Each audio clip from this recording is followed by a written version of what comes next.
Welcome to Go Get Great, the podcast for aspiring entrepreneurs and ambitious small business owners. I'm your host, Brittany, owner of Brittany Miller Socials and mother of 3. Go Get Great is all about helping you make life and business work together. You'll learn about the fumbles that helped get me and my guests to where we are today so you don't have to make them. So come join the journey with Go Get Great. Did you know that March is National Nutrition Month? So in honor of that, I wanted to bring on a guest to chat about how we can focus on improving our work and personal lives by focusing on our nutrition. However, this isn't going to be a talk about the traditional eat fewer calories than you burn mentality. So joining me today is my friend Emma-Kate Yorke, owner of Cyclical Wellness. Emma is a holistic nutritionist, but I'll let her introduce herself further. Hi, thanks for the introduction. I'm Emma-Kate Yorke. I'm a registered holistic nutritionist and menstrual cycle coach. So my business is Cyclical Wellness. So I help clients wanting to improve their health and well-being through nutrition, but taking a holistic stance. I also recognize that there's more to an individual than just diet. There's health is influenced by so many other factors that just not nutrition, right? So things like lifestyle, environment, mental health, emotional well-being. So I take that into consideration when developing protocols for clients. Okay. So is that kind of what a holistic nutritionist does in general, or is that just more what you do specifically? Yeah, so it is basically all holistic nutritionists takes that stance. It's the more of the holistic viewpoint. So it's knowing that the individual is, like taking the individual into all account, or the whole individual into account. And looking at all those different aspects through my studies. We looked at all of those different things and how they influence health. Okay. Yeah. And I'm curious, what kind of education are you required to get to do something like that? Yeah, so I studied with the Canadian School of Natural Nutrition, and I did a 2-year program for that to become registered. Oh, awesome. Yeah. Okay. I like that. You hear the term holistic nutritionist. If you're not familiar with what that is, some people I think assume that, it's just someone titling themselves to sound qualified. So it's nice to know that there is some actual credentials behind it. Yeah. And it was a very extensive program too. We did obviously a lot of nutrition nutrition courses, but then there was also anatomy courses, physiology courses, biochemistry, like epigenetics, anatomy, allergies, pathology. It was a very, very intense course, but it was really good because it gave us very well-rounded knowledge and makes us, we've got more, studies on our belt. So it kind of adds to our credentials. Yeah. Very neat. So when I think coach, I automatically think sports and improving your personal performance. So how do you coach someone? Because I know you do a lot specifically on cyclical wellness because we've worked together for that. So how do you coach someone on their menstrual cycle? Yeah, so it is something that you don't hear about often. I don't think ever. But it's becoming more of a mainstream thing. I think more people are talking about their menstrual cycle and how it's impacting them. So it's basically helping women understand their menstrual cycles and the impact it has on their daily lives, because the hormones of our menstrual cycle literally impact everything in our lives. So and this is a fact that's not really understood or talked about enough. So it's really getting to educate women what's going on in their bodies, and then how to connect to their own natural cycle and how to use that cycle to achieve their goals, how to have better health, and how to just connect with their bodies and cultivate more self-love and self-acceptance. Yeah. That makes so much sense. Not that I remember much of what we learned in public school and high school because it feels so long ago. But my recollection is you have your period, you bleed, wear a tampon, don't let anyone know, pretend it doesn't exist, and don't get pregnant. Yeah. I was like, that's not helpful. No, it does nothing for me. And then it makes you feel ashamed about it. And it's not setting us up for healthy relationships with our bodies.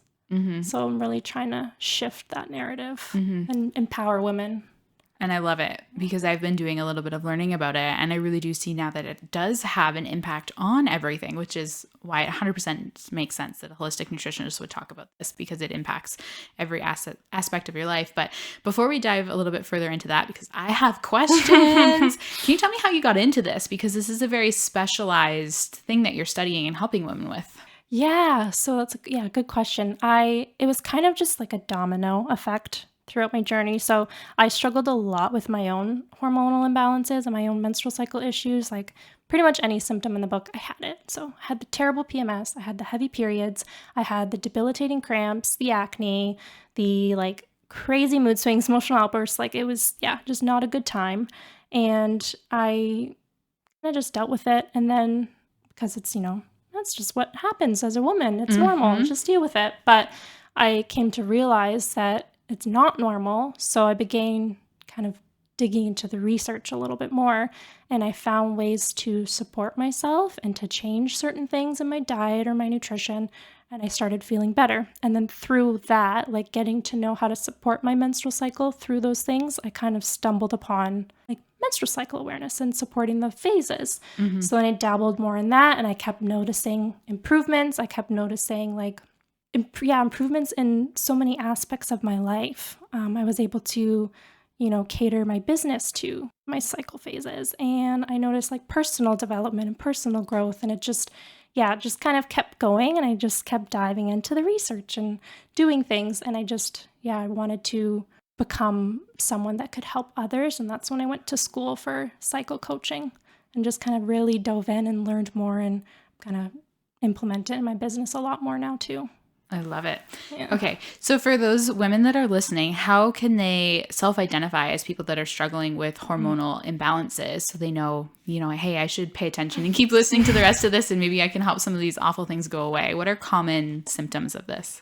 Yeah. So I think some of the things that I just mentioned that I had in myself was, like the heavy periods, the painful periods, the PMS, the like feeling tired all the time too, brain fog, mood swings, periods that are less than 3 days, periods that are longer than 7 days. Like caffeine dependency is a really big one I've seen too. Interesting. Yeah. And what else? Acne, weight issues. So trouble losing weight or losing a lot of weight. Yeah, those are a lot of the common symptoms of hormonal balances that I see. Okay. And I have, not that I've done a lot of research on this, you're the expert, but I have heard that sometimes women who are struggling with fertility can help balance their hormones and see great results from that. Yeah, that's a huge one. I can't believe I didn't mention that one. But yeah, fertility struggles is definitely a big indicator of hormonal imbalances. And if you try and support your hormones, you can definitely see improvements in that aspect too. So I think personally, having gone through this cycle with Emma did do some initial coaching with me back when I would say trying to get pregnant. Not that I really had a hard time with it, but I knew that I wanted to get pregnant and I wanted to maximize my chances. And just in general, I was struggling with some of the symptoms that she was saying. I know, being a mom comes with some of the brain fog and some of the fatigue already, but it just felt that it was at a little bit of an extreme level for me. So I wanted to get some of that addressed. So we did work together and I saw really good results. And within a couple weeks of working together, I was pregnant. So coincidence or not, I don't know, but Emma does know her stuff. So that is why she's here today. And I think a lot of the symptoms that she explained, every woman has faced at some point in their life and probably still are facing to some respects. So there's a lot of benefit that can come from learning to balance your hormones. So I have read a book called In the Flow. That was kind of my introduction to this. Is that something that you recommend as a good starting point for people that are interested in learning about balancing their hormones if they're a little too timid to reach out right now? Yeah, I definitely think that that's a good start. Another one I love too is Hormone Intelligence by Aviva Romm. I feel like that's a really great one too. But yeah, In the Flow is also a really great resource and it really breaks things down and it's really easy to digest, I think. And it really gives you really good solid guidelines on how to start implementing hormone supporting, hormone balancing activities and nutrition. Okay. Yeah. So someone's self-identified that they are struggling with some of these issues. They've maybe read some of the reading. What comes next? What is like the first step, aside from working with you, which would be the ideal? What can they start doing themselves? Yeah. So I feel like beyond the reading, it's really about integrating a lot of the things. It's also important to recognize that the need for balance. So it's not an all or nothing thing, especially when you try and implement too many different things at once. It can create a lot of exhaustion, stress, or overwhelm. And that's the opposite of what we're trying to achieve when we're trying to balance the hormones. So even starting small, so like simple things like eating breakfast, making sure you're eating breakfast, like getting a protein and a fat with breakfast. That's super hormone supportive. So yeah, just starting with the small things, I feel like make incredible lasting changes. Okay. It's good to know that you don't have to like dive head first into some really crazy, diet and nutrition plan, which personally I am struggling with right now. Not that I am crazy dieting or anything, but Rhett has recently been, I'm going to put diagnosed in air quotes, but self-tested. He has either a lactose intolerance or a dairy allergy, something along those lines. So now I'm like trying to cut everything like that out of my diet, and it's just such a huge shock, and I feel very overwhelmed, and I'm constantly like reading nutrition labels 2 and 3 times to make sure that I'm not eating something that's gonna upset his system. So it's nice if you can kind of start in small manageable steps and kind of build up the confidence for things like that. Exactly, yeah. So one of the popular terms that you sometimes hear everywhere is called cycle syncing. So can you explain that a little bit better and what some of the benefits of doing that are? Yeah, definitely. So cycle syncing was, like a concept kind of coined by the author of In the Flow. And it's basically just the practice of aligning your life with your menstrual cycle phases. Yeah, so it's different tasks. So lifestyle factors, socializing, work, nutrition, and it's just kind of modifying those for the different phases of your cycle. And it's really great for achieving balance in your health and optimizing your strengths throughout the cycle, because you have different moods, energies, and strengths and weaknesses throughout the cycle. So by tapping into those, you can optimize them and achieve all your goals easier and beyond your wildest dreams sometimes. Yeah. And it took me until I read that book and started talking to you about this, but it explains so much. Like I'll go through phases where I'm like, just get me out of the house. I want to meet with people and this is fantastic. And I love being social. And other times I'm like, oh my goodness, what do you mean? I have a networking event tonight. I want to sit on the couch and binge watch whatever I'm watching on TV. And I never understood it. Why there were just certain times where I was like, I physically cannot make myself do this no matter how much I know that I need to for my business. So that kind of comes into play in the cycle syncing. 100%. Yeah. And I feel like it's so important to know your body and know your cycle so you can give yourself grace in those times. And also it gives you that foresight to better plan your life and better plan your work and business. So it's like, I'm going to be, in this phase of my cycle, let's pack that area or pack that week more with networking events or creative projects. And then, the following week, I'm not going to be feeling it. So maybe I will limit how many networking events I'm doing that time. Because, we're not designed to work the same every single day or show up the same every single day. So it's really tapping into the different energies of your hormone and honoring that and using it to your advantage. So what I learned and I thought was really interesting is that men and women have different hormone cycles and our societal culture is built around a male hormone cycle structure. So can you explain what that is? Yeah, so it's in alignment with the circadian rhythm. So that's basically the light and dark cycle, so the sleep-wake cycle. So it's the 24-hour clock and it mirrors the sun. So men's hormones follow that cycle. So they have that peak in cortisol and testosterone in the morning, and then throughout the day it kind of tapers off. So that is really supportive to the 9-to-5 business structure that we all live and work by. But women don't, we still have a little bit of that circadian rhythm, but we are more governed by the infradian rhythm. So that's the monthly menstrual cycle. And we are more like the moon. So we go through phases throughout the 28 days. So it's more drawn out in a way. And then we have, we're not designed to run in the linear 9-to-5 business structure because we have such ebbs and flows in different energies and desires, moods, things like that throughout the month. Which I feel like is probably a huge contributing factor to why so many women feel so much burnout, because we're fighting our natural order of things to try and fit into what society has created as a work culture. Yeah. And sure, the 9 to 5 is great for men too, but I feel like the hustle culture is not really great for anyone's health at the end of the day. Like it's setting us up for burnout, and like women especially, but I know it's still not great for society as a whole. I think we're losing the value of times of rest and recharge and reflection, because being able to take those pauses and work through things and rest and refuel, it allows us to better show up later in the cycle or during other times. Which is 100% a concept I struggle with all the time, even though I have now read extensively about the benefits of it. And unfortunately, I don't think we're going to be able to solve hustle culture in this podcast today. But I would love for you to elaborate a little bit on what the 4 different cycles are and kind of what they mean, so that women can kind of learn to identify where they are in their cycle and then start working with those benefits. Yeah, so there's 4 phases of the cycle. And the first phase is your menstruation. So that's your period. And yeah, so that's the time that you're actively bleeding.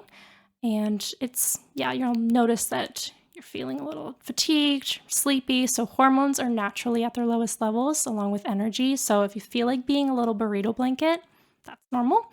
So that's the first phase. The second phase is pre-ovulatory. So that's the time following your period. And hormones begin to rise again. So you've kind of got a blossoming energy. You're feeling like refreshed, revitalized. And then after that phase is your ovulatory phase. So this is the time in which you're most fertile. So hormones peak at this time. So estrogen and testosterone are at their highest levels. So you have more energy, more confidence, heightened communication skills. You're feeling like you just want to connect with others. So this is your great networking phase then. 100%, yeah. And this is the time that you want to really be seen and take up space in the world. So showing up on Instagram stories during this time, TikTok, even batch creating content, so you don't have to worry about it in the later times in your cycle when you don't feel like you want to show up. Networking events, negotiations, or hosting workshops or webinars. This is a really great time for doing all those things. And then the next phase is your premenstrual phase or your premenstruum. And this is following your ovulatory phase and leading up to your next period. So hormones begin to drop as they're getting ready for your next bleed if fertilization didn't happen. So you might feel less energized. You might feel a desire to kind of retreat a little bit, like you feel like you need more self-care or more alone time. And that's normal. So give yourself space to do that. Amp up the self-care during this time. This phase can be really productive though, because there's like a nesting energy that comes along with this phase in the hormones. So, it's good for organizing, clearing up space. So like going through your inbox, purging things, organizing your workspace, admin work, so accounting. Like I really like doing the back end stuff during this time. So I've got a strong attention to detail and like organization skills. So this is a really good time for it. Like the get it off the to-do list. Yeah, like a to-do list master at this time. Okay. Yeah, like love the to-do list, love checking things off and feeling really motivated to wrap up projects during this time, because like our hormones want to kind of tie up loose ends to prepare for winter. Right. Okay. You just mentioned the seasons, and I find that that's one of the easiest ways to think of this cycle and this process, because it's just, that's something that, we grow up with, and there's certain times of the year where we want to do different things, and it makes it easy to remember. So can you put the cycles in with their corresponding season? Yeah, of course. So winter, your inner winter is menstruation, and your pre-ovulatory phase is your spring, and then your ovulatory phase is summer, and then your premenstrual phase is autumn. So using the seasons as a framework is a really great way to understand what's going on in your cycle and really be able to connect with nature, but then also get really good insight into the phases of your cycle by observing the seasons of the year. I feel like it's a really great way to kind of know what's happening and have a language for what's happening. Now, totally random question, but Is cycle syncing, not the term that we just talked about, but cycle syncing with your coworkers an actual thing? So there's a lot of like conflicting information out there. I honestly don't have the answer for you. There, some people and some studies, I guess, if you will, say yes, it's a thing. And you go on to like alpha woman in the group, or you like all align with the moon. But then other studies say that's not really proven. But I think there's some truth there because in my experiences, like any of my friend groups or the women in my family, when we spend so much time together, we all sync up. But there's also more to it than that because in ancient times, we all did sync up with the moon. So there's the moon at play too, that maybe we're not syncing up together, but we're all syncing up with the moon cycle. Okay, that makes sense. So that's not something that comes naturally then. That's something that happens as you start balancing your hormones, you start syncing with the moon cycle. Yeah, well, yeah, and it's also about like if you're exposing yourself to the moonlights, because before we had artificial lights, like our computers or TVs or screens, we were naturally, our light sources were the sun and the moon. So by observing the moonlight, we would kind of get in sync with that. But because we're so much more removed from natural sources of light,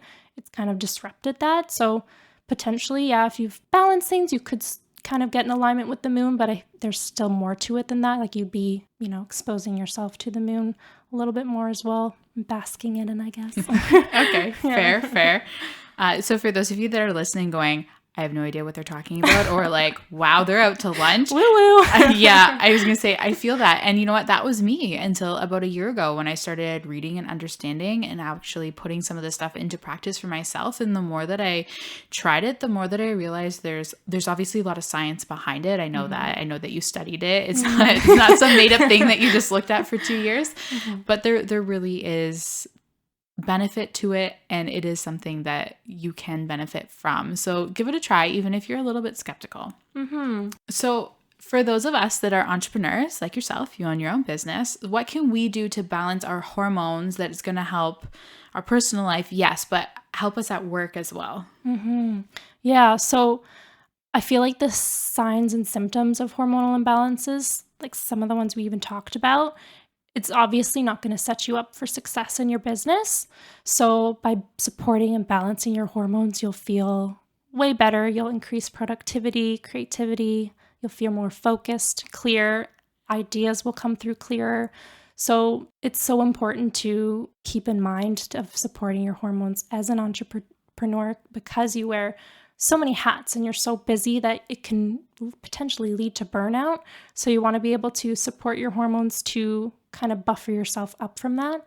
So I really like to emphasize the importance of even like the simple things like we discussed, like making sure you're eating breakfasts with protein and fat to really set your hormones up for success for the day and setting the day on the right foot, and practicing a lot of stress reduction strategies as much as you can, and making sure you're cultivating a really good work-life balance as much as you can, just to help like alleviate some stress and promote some state of like relax in your body to help buffer yourself from the stress hormones that come with running a business sometimes. That's fair. And you know what? Stress management is crucial, whether you're an entrepreneur or not, but I definitely feel that it's important there. And you mentioned it briefly earlier too about aligning some of your work activities to the different seasons, which can help you stay in your don't want to say stay in your lane, but can help you optimize your strengths at that given time. So like networking during your summer phase is a really great one. And you said the fall was kind of a good time to get things off your to-do list. So what can you do in the winter and the spring months to really maximize those skills? Yeah. So the winter, as much as you can, kind of creating space in your calendar of free time to be able to rest as much as possible. I know it's unrealistic in a lot of circumstances. Like you're an entrepreneur and you've got 3 kids, so I know how hard that must be. But even just like micro moments of being able to rest as much as possible can really supercharge those strengths in other parts of the cycle. And also too, during winter, your intuition is at an all-time high. So taking time to really reflect on what the previous cycle was like, what kind of came up for you, what manifested, what you want to work on moving forward. So really like kind of like your strategic planning phase. Yeah, so it's really getting clear on your goals and intentions for the upcoming cycle. So figuring out what your focus is, how you want to grow, what you want to do, and how you want to get there. So it's, like kind of the vision board. Okay. And because you are so intuitive at this time, you can make really clear, informed decisions. So I really like using the wintertime for that. And then the other one you had mentioned was spring. Spring, yeah. So for spring, it's a really good time to kind of start bringing that intention to life or those goals to life. So figuring out what you want to do, map it out, and then start taking small actionable steps towards those goals. And your brain is really optimized for like brainstorming and planning during this time too, thanks to the hormones. Yeah. So you could really take advantage of that and just, like let your brain run through ideas, plan things, brainstorm, and just get clear on what you want to do and how you want to achieve it. Okay. And then, so summer would be the going out and socializing and the doing of the planning that you've been doing. Yeah, the taking action. Okay. And then the fall is kind of the wrap up. Yeah. Okay. That makes a lot of sense. Now, I think that there's a significant amount of effort that would go into trying to organize your business calendar like that. And it's not a perfect science because unfortunately the rest of the world does not operate like this, even if you want to. But I think trying to do as much of it as you can make a really big difference. Yeah, because there's no perfect cycle or, there's so many other factors at play. So you can't, it's not realistic in all times or all cycles, but even just playing with those different concepts at the different times of your cycle, see how it works, and then you could still improve certain things. And I was really interested to learn too that it's not just the activities that you can do in certain cycles or seasons that really help create an impact, but it's actually the foods that you consume that can impact how you're feeling during those seasons as well. Yeah, so I personally don't love being too rigid with the foods, because disordered eating is a problem, and sometimes focusing too much on specific foods to eat at different times can create a lot of stress or anxiety. So instead, I like to focus on the foods how you're preparing foods, and then types of foods you're consuming instead of getting too rigid. Because in my experience, I was getting too rigid, and it's just not great for mental health. As you say, it sounds stressful. It'd be like, oh my goodness, what week am I in? What am I putting on my shopping list and my meal plan for this week? Yeah. So there's just kind of like I don't want to say easier, but like an overall thing that you can do that can help through all the seasons. Yeah. So, or even like because their cycle is divided in 4, but even more into it though, it's 2 divided into 4, if that makes sense. No, but go ahead and explain. Because there's the follicular phase, which is the first half, and then the second half is the luteal phase. Okay. So within those 2 phases makes the 4 phases. So instead of focusing on the 4 phases for foods, I like to kind of think about the 2 phases of foods. I hope I'm not complicating things too much. So kind of like taking let's say a 30-day window and cutting it in half. So 15 days are follicular and 15 are luteal? Yeah. Okay. Yeah, exactly. Yeah, it just makes it less intense for the foods too. And like it's science. That's how a lot of scientists kind of distinguish the menstrual cycle instead of the 4 phases, just the 2. Okay. Based on the 2 main events that are happening, which is the bleed and ovulation. Okay. So it's kind of dividing the 2 poles of the menstrual cycle. Gotcha. Okay. So what do you recommend we do in the follicular phase? Yeah, so the follicular phase, it's really important to support hormone production, since that's when your body is getting ready to produce more hormones and facilitate ovulation.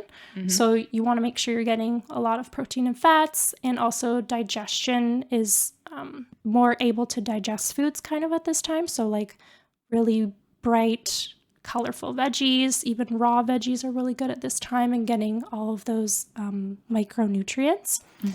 And then after ovulation, so the second half of your cycle, progesterone, which is the dominating hormone at that time, actually stimulates appetite.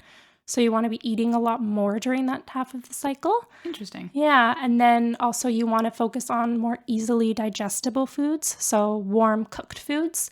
So like soups, roasted veggies, like slow cooked meats and things like that. So yeah, it's easier to kind of just focus on bigger, major concepts of eating as opposed to like, oh, I'm in my follicular. I can only eat these fruits or these veggies. It can be very restrictive. So instead it's allowing some flexibility and freedom, but also knowing, okay, well, where is my body at and how can I best support my body? Okay. So the follicular phase, those are your fresh and your raw, and that's spring and summer? Yes. Okay. And then the luteal phase is fall and winter, which makes sense. I like eating salads in the summer and not so much in the winter. Yeah, exactly. So it is like kind of mirroring It's intuitive eating almost. Yeah, exactly. Okay. Yeah. Yeah, and like the root veggies during the fall, which is, your luteal. So it is a lot of like nature's wisdom within our bodies too, and leaning on that. And all the things that we have forgotten with the convenience of fast food and packaged ingredients. Okay, that makes a lot of sense. Yeah. So for those of us that are, I shouldn't say those of us since I'm not pregnant anymore, but I'm breastfeeding in I guess, an extended winter cycle from what I understand. So can you talk to that for the women that are pregnant and kind of how they can help their hormones? Because I know once that happens, you are like no longer in the seasons.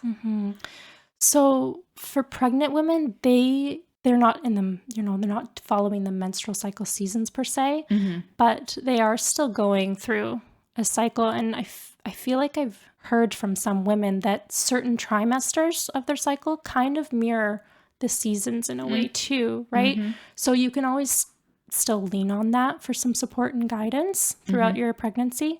And then also it's a lot of the basic things too for like supporting your hormones. So making sure you are, I feel like I've said it multiple times now, but I'm going to sound like a broken record, but like protein and fats and fiber and colorful veggies. So you're getting a vast variety of nutrients to support your nutritional needs. And then you're also keeping, like with the fresh variety of vegetables and fruit, you're also supporting fiber intake, which helps keep the bowels moving, which is so important for hormone health too. Okay.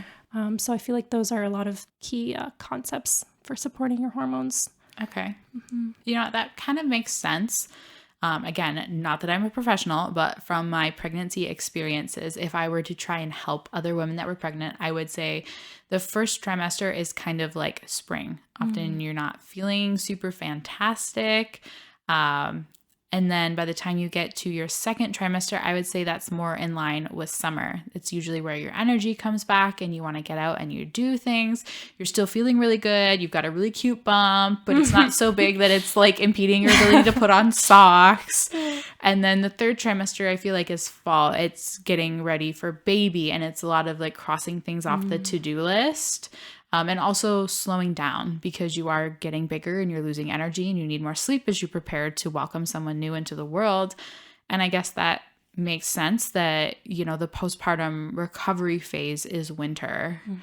Yeah. So I know you haven't had kids, but that's the best that I could offer up as my experience with that cycle. That being said, I think the fourth trimester might actually extend longer than a typical 3-month span. Yeah? Yeah, I feel like everyone is different too with their experience as well. Okay, fair. I've been trying to like figure it out. I've been learning so much about this and I'm really excited to like put it into practice in my business, but I was like, I have no cycle to sync. Like, when is it coming back? Yeah, so just supporting your hormones to get back to your natural cycle.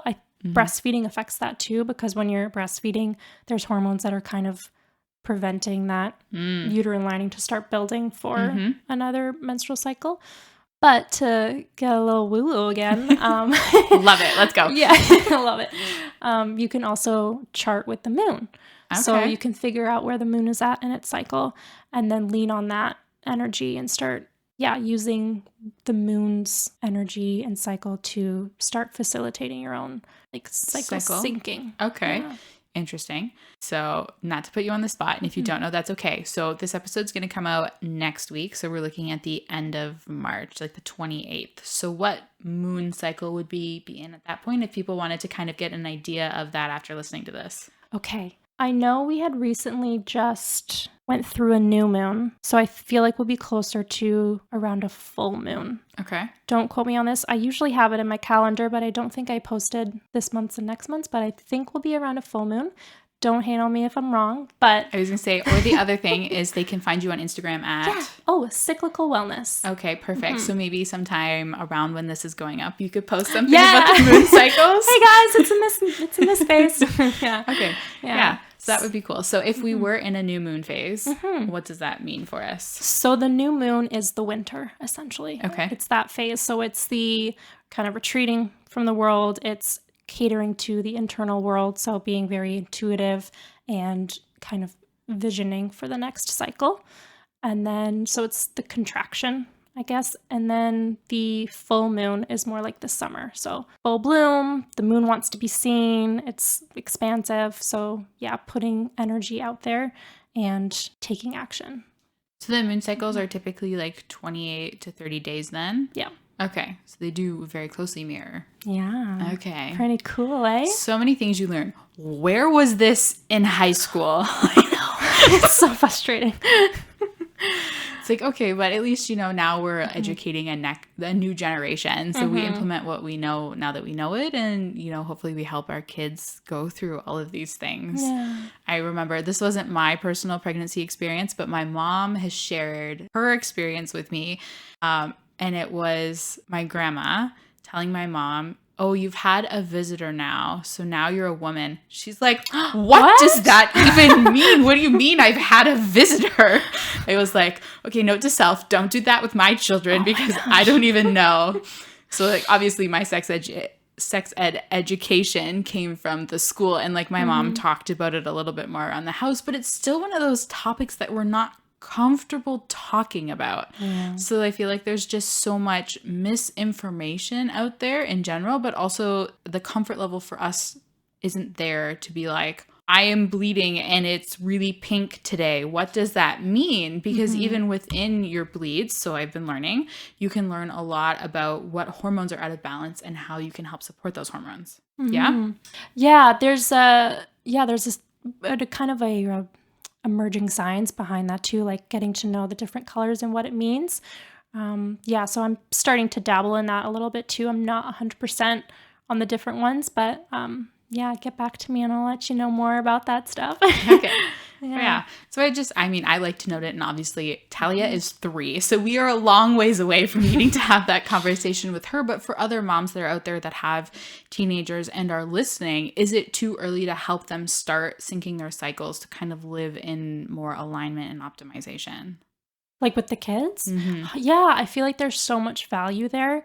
And it can not only enrich your experience as a cyclical being and being in tune with your cycle, but it's implementing positive relationships with the menstrual cycle to our growing children. So I know with doing cycle awareness and cycle syncing with mothers, it can be really helpful to be transparent about, maybe not getting into the nitty gritty of it, depending on the age of the child, but just telling, like, mommy's in her winter, and the child might be familiar about the kind of energies of winter, and just promoting like more rest and things like that during this time, and mommy's hormones, and asking for support from the family. And then opposite to that, in the summertime, being transparent about that, and then planning activities that support that energy during that time too, if that makes sense. Yeah.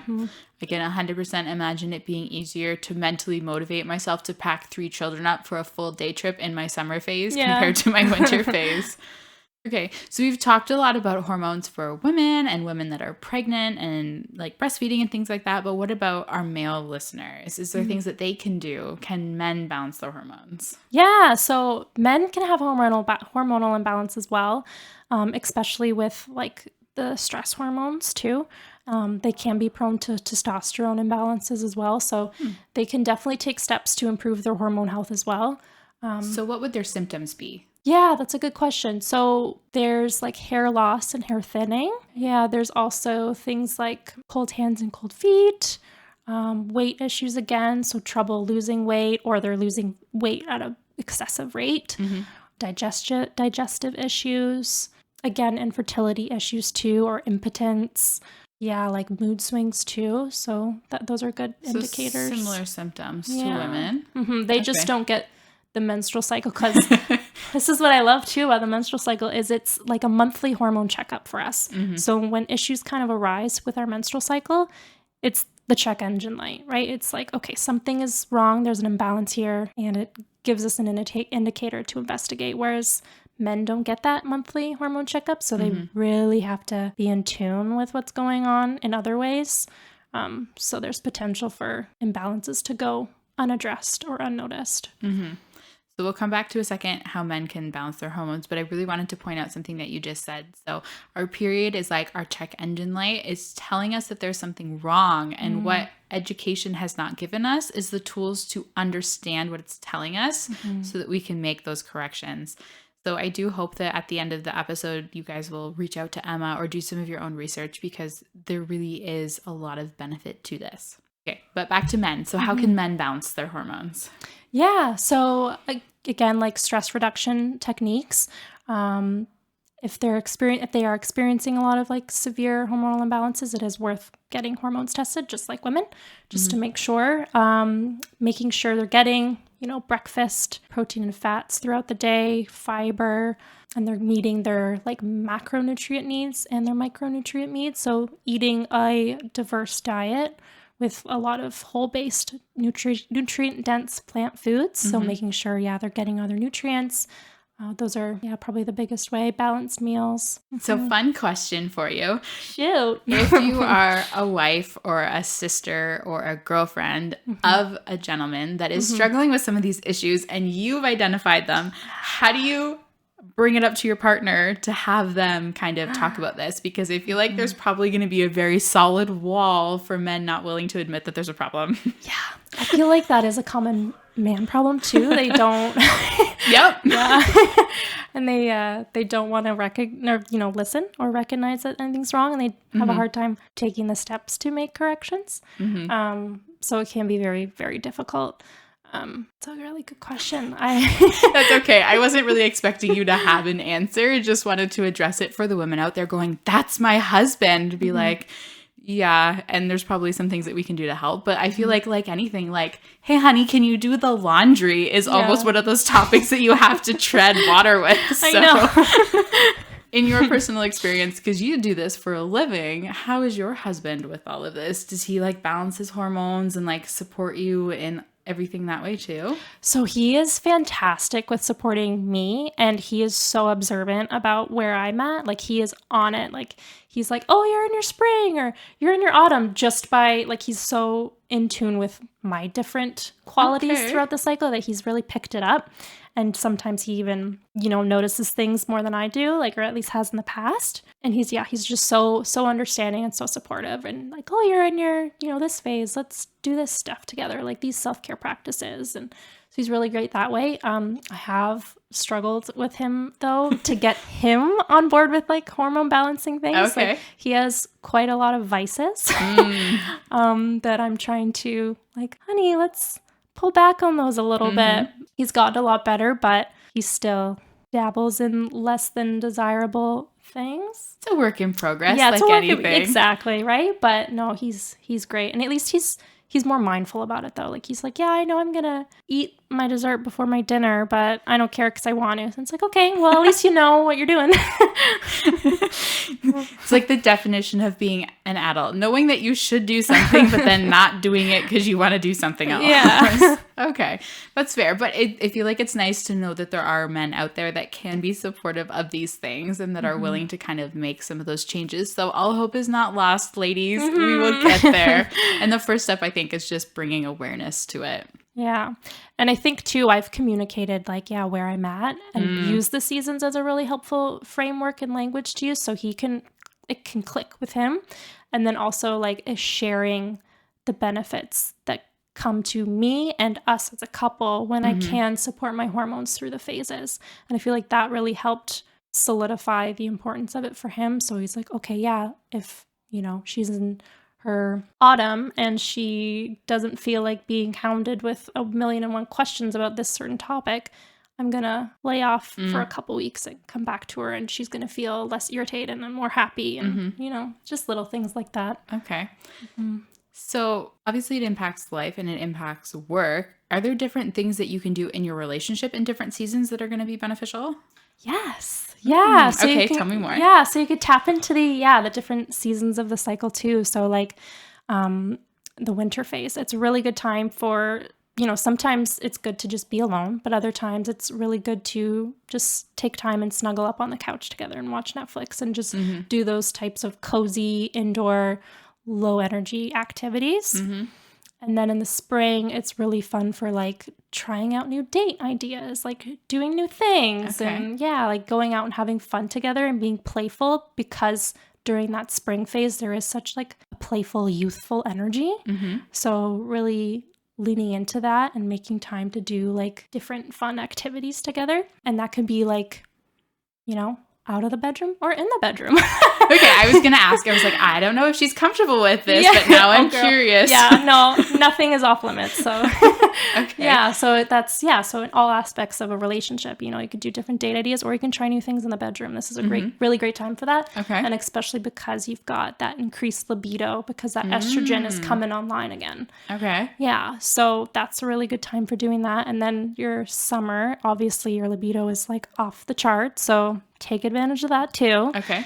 And then doing like more fun dates, but also so this would be the good time to like go out as a couple with a group of friends. Yeah, exactly. Okay. Yeah. So doing that, so you're really connecting with even more people and feeling, that community and that like really honing in on that desire to socialize and connect with others. Okay. So what would we do in our fall relationship phase? So fall relationship phase, it's more downshifting again. So you might feel less inclined to go out in groups or even go out in general. So you can like have fun, like cooking dates at home and making recipes together. Or like for me personally, in my autumn phase, I feel very called to nature because I don't want to deal with like the external world as much. And my body has a lot of energy that it needs to work through sometimes. So for us, we really love going on nature walks in the autumn because it's like, it's connecting me to nature. And it's also very, we're very present together on walks, like really getting into deep conversations and really connecting with each other, but also not having to deal with the external factors. So I feel like that's a really, really great activity to do. Okay. And in this phase, our libido is probably obviously slowing a little bit. So how's that impacting bedroom life? Yeah, so during this time, so the first half, you might still have quite a bit of libido, also because estrogen kind of peaks again, just in case fertilization happened. So you might have still a surge in libido. The certain desires might change, so different like activities in the bedroom might change, or also you might need, during this time, you might need like more foreplay or like working up to it. So like making sure your partner knows this too, and that like he needs to really set a mood during this time. Okay. So that's really important to be mindful too. Okay.